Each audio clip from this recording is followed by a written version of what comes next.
Russia's recent invasion of Ukraine is a potentially transformative event, which has brought to the surface a shift in the global system.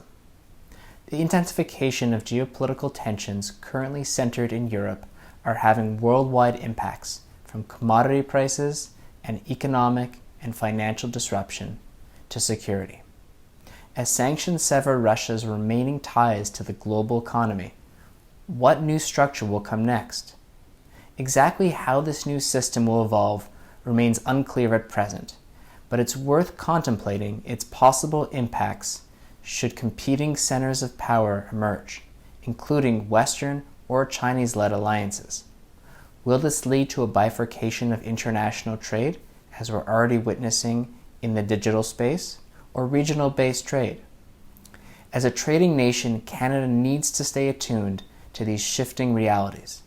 This commentary aims to make sense of the changing geopolitical order and how this drills down to impact your business. Is geopolitics risk higher? One need only look at the conflict in Ukraine or rising tensions in the South China Sea to respond affirmatively. The Geopolitical Risk Index developed by the U.S. Federal Reserve is at its highest point since the invasion of Iraq in 2003. Over the past decade, we've been slowly moving away from a unipolar world where the United States dominated economic, diplomatic, military, and geopolitical spheres to one of diffused power, with China playing the strongest counterbalancing role. The conflict in Ukraine has brought to the forefront the strategic competition that's emerging between a Western camp dominated by the US and Europe and a Chinese-centered zone. Others may develop, like a smaller Russian sphere of influence. Why does this matter? While booting Russia from the global economy and international finance is proving to be painful given the country's prominent role as a key exporter of wheat, energy, and minerals, Russia's share of world gross domestic product and trade is relatively small at only 1 to 2%. On the other hand, China's share reaches nearly 15%. The biggest concern for Canadian companies is less about the future of Russia's role in the world, but rather how does China engage internationally? Will China, for example, offer up preferential access to its market only to those in its sphere of influence? What are the impacts of this rise in geopolitical risk? Number one, fast-tracking transition to renewables. If Europe ever needed a wake-up call on its energy independence, the situation in Ukraine is it. Instead of relying on Russian gas with the approval of the Nord Stream 2 pipeline, Europe, in particular Germany, is urgently rethinking its energy policy. The future is renewable energy. The original 10-year plan to transition from fossil fuels has European leaders scrambling to find an alternative, with calls for rapid changes and cutbacks in oil use before next winter.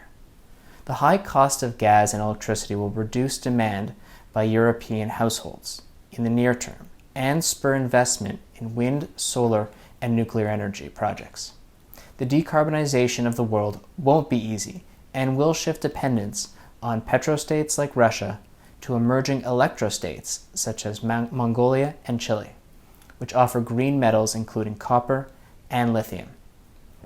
Great powers will be competing for these resources to drive their knowledge economies, to ensure commodity prices remain elevated.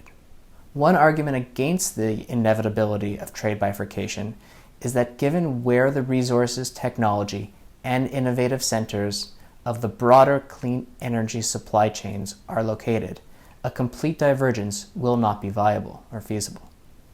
Number two, global trade gets more complicated.